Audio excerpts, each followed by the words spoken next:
Gadis itu melompat ke bawah. Ikuti tali untuk turun ke gua yang sangat dalam. Pacar di belakang lebih nekat. Dia tidak membutuhkan alat pelindung, lompat saja ke bawah. Ternyata dia menyiapkan parasut. Ini adalah gua alam terdalam dan paling berbahaya di dunia. Disebut gua induk oleh para petualang. Lihat dari atas. Seluruh gua terlihat seperti lubang raksasa. Pria itu barusan adalah seorang taipan lokal. Dia disebut miliarder Carl. Untuk membuat pacarnya bahagia, dia menghabiskan banyak uang untuk mengundang seorang petualang terkenal Frank untuk melakukan ekspedisi dengan timnya. Mereka sudah berada di gua selama total 35 hari. Tapi hanya sampai kedalaman 2000 meter. Mereka mencoba menemukan tempat di mana gua terbuka ke laut. Pada titik ini Frank dan salah satu tim mulai menyelam.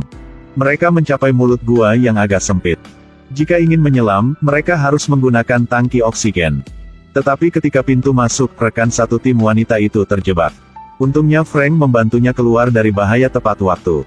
Setelah keluar, mereka mencapai sebuah gua ada yang berbentuk seperti mata. Ini adalah tempat yang belum pernah dikunjungi manusia sebelumnya. Karena mereka tidak membawa tangki oksigen cadangan. Jadi mereka harus kembali. Tapi saat itu, tabung pernapasan kawan itu rusak. Jadi air laut membanjiri baju pelindung. Tubuhnya mulai tenggelam. Pada titik ini, Frank membuat keputusan yang berisiko. Dia melepas masker oksigennya untuk mereka berdua gunakan secara bergantian. Tapi tidak menyangka rekan satu tim wanita itu baru saja selesai memakai topeng. Tetap pegang dan tidak lepaskan. Frank mencoba menariknya kembali lalu mendorongnya menjauh. Rekan wanita dengan cepat meninggal karena sesak napas. Tapi pemandangan ini semua dilihat oleh anak di atas. Josh menyalahkan ayahnya karena menyebabkan rekan satu timnya kehilangan nyawa mereka. Tapi paman ini berkata, Frank memutuskan untuk berbagi masker oksigen dengan rekan satu timnya. Itu adalah tindakan yang sangat berani. Tapi Josh masih tidak mengerti. Pada saat ini, di tanah, awan gelap mulai datang. Badai besar akan datang. Stasiun pemberitahuan di darat kehilangan koneksi karena badai besar. Tidak ada balasan dari atas. Frank memanggil seseorang di sana untuk memeriksa situasinya. Karena tidak menerima cara punya ayahnya. Josh minta ke atas dulu. Mereka pergi ke stasiun transit. Akhirnya melakukan kontak dengan atas. Ketahuilah bahwa ada badai besar di atas sana. Pada titik ini, air mulai mengalir ke bawah gua. Rekan setim ingin Josh dengan cepat pergi. Tapi dia tidak bisa kehilangan ayahnya. Jadi memutuskan untuk kembali dan memberitahu mereka. Pada saat ini, sejumlah besar air telah mengalir ke tempat Frank. Mereka buru-buru naik. Di mulut gua mereka bertemu Josh kembali. Josh memperbaiki tali di atas batu. Victoria di bawah mulai mendaki. Tapi ketika sampai di mulut gua, tiba-tiba batu itu pecah. Mereka berdua jatuh ke air. Untungnya, itu tidak mengancam jiwa. Kemudian yang lain jatuh. Tidak beruntung dan tubuh kena batu. Saat ini, pintu masuk gua terhalang oleh batu besar. Frank meminta semua orang untuk memakai semua peralatan mereka. Lalu mereka akan menyelam ke bawah untuk menemukan jalan ke laut. Dua pria membuka pakaian seorang gadis. Mereka ingin Victoria memakainya. Sebaliknya ketika air mengalir ke bawah, tubuh kehilangan panas dan sangat berbahaya. Tapi dia bilang dia lebih baik mati daripada memakai pakaian orang mati. Pada titik ini, Josh menemukan orang yang baru saja jatuh di atas batu. Dia masih hidup, tapi tulangnya patah. Karena agar rekan tim ini tidak perlu menderita lagi, Frank mendorongnya ke dalam air sehingga dia mati. Itu sebabnya ayah dan anak itu bertengkar. Kemudian mereka mulai menyelam ke dalam air. Setelah melewati mata, mereka melayang ke permukaan dan mencapai gua lain. Tubuh Victoria mulai mendingin pada saat ini. Mereka dipaksa melepas semua pakaiannya. Bantu dia melakukan pemanasan secara bergantian. Di sisi lain, penyakit paru-paru George sudah mulai kambuh. Dadanya memiliki tanda merah besar. Setelah beristirahat sejenak, pisau Frank yang tertancap di air secara bertahap membanjiri. Ini berarti air naik dengan cepat. Mereka harus terus bergerak.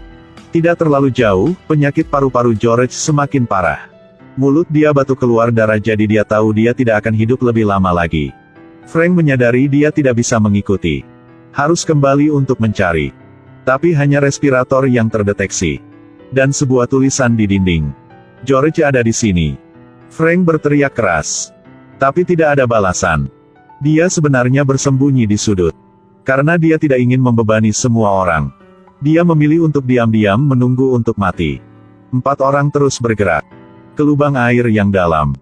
Satu-satunya jalan keluar adalah gua di seberang tembok.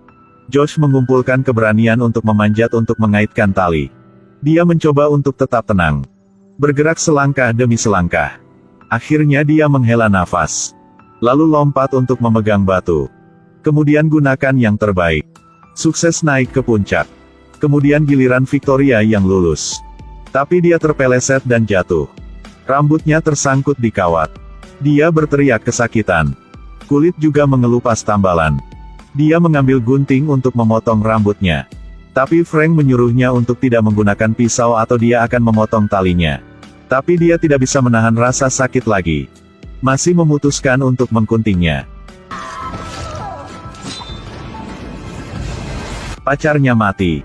Carl menjadi depresi dan menyalahkan Frank. Lebih mengkhawatirkan adalah barang bawaan yang jatuh ke pusaran air dengan Victoria sebelumnya. Sekarang hanya ada satu pakaian selam yang tersisa. Sesampainya di depan danau, Carl memanfaatkan ketika mereka tidak memperhatikan. Ambil satu-satunya pakaian selam dan pergi. Ayah dan anak sekarang terjebak dalam gua sedalam 2000 meter. Tiba-tiba Josh melihat banyak kotoran kelelawar di sebelahnya. Dan kelelawar tidak akan tahu cara menyelam. Jadi mungkin gua kelelawar ini akan terbuka keluar. Keduanya segera naik. Dalam situasi ini, cinta antara ayah dan anak jauh lebih hangat wam. Kemudian mereka mencapai pintu masuk gua dan akhirnya melihat cahaya. Di atas adalah daratan. Tapi tidak ada peralatan pendakian. Jadi ingin naik itu tidak mungkin. Keajaibannya adalah ada tank Jepang di sini. Ayah dan anak mengeluarkan minyak di dalamnya untuk menyalakan api. Kemudian di atas tangki terukir kata-kata mereka sudah benar di sini. Lalu terus bergerak. Mereka datang ke sungai bawah tanah. Di sini mereka tidak sengaja bertemu Carl yang sedang dalam masalah. Josh cukup baik untuk memberinya beberapa kue. Carl mengatakan bahwa saya sedang panik sekarang. Itu sebabnya saya melakukannya. Tapi sampai Frank tidak menyadarinya. Sekali lagi bermain buruk dengan ayah dan anak. Keduanya berjuang untuk sementara waktu. Frank kemudian dijatuhkan ke tanah olehnya. Josh menghancurkan obor padanya. Lalu pukul dia sampai mati di air. Beri dia satu pukulan pada satu waktu. Mengetahui dia tidak bisa mengalahkan Josh, dia berpura-pura mati dan tidak melawan lagi. Kemudian dia melompat ke dalam air dan melarikan diri. Frank tertancap batu tajam di tulang punggungnya. Sepertinya dia juga tidak akan berhasil lolos dari sini. Frank berkata kepada putranya, "Percayalah pada gua. Ikuti sungai, kamu akan keluar." Frank memohon pada Josh untuk menenggelamkan dirinya ke dalam air. Pada titik ini, Josh mengerti mengapa ayahnya melakukan ini sebelumnya. Setelah beberapa saat perjuangan ideologis, dia mendorong ayah ke dalam air. Biarkan ayah mati dengan tenang. Setelah itu, Josh membawa tangki oksigen terakhir untuk melanjutkan perjalanannya. Dalam perjalanan untuk bertemu Carl meninggal karena mati lemas. Cahaya bercahaya perlahan memudar. Josh menambil gigi anjing yang bersinar untuk menerangi jalan. Itu adalah hadiah yang pernah diberikan ayahnya kepadanya. Tangki oksigen cepat habis. Dia menahan napas lalu mengikuti dinding batu untuk terus bergerak. Josh secara bertahap jatuh ke dalam keadaan kehilangan kesadaran. Sementara itu dia tiba-tiba melihat ayahnya. Pria itu berbicara kepadanya dengan lembut. "Ayo nak, pintu keluarnya ada di depanmu." Josh tiba-tiba terbangun dan melihat kilatan cahaya. Dia mencoba yang terbaik untuk berenang melewatinya. Akhirnya keluar dari air. Film ini didasarkan pada kisah nyata petualang Andrew White. Saat menjelajahi Australia, edit ulang. Menghadapi bahaya di depan. Kebaikan dan kejahatan manusia benar-benar tidak dapat diprediksi. Beberapa orang secara sukarela mengorbankan diri mereka seperti George. Beberapa orang hanya ingin hidup.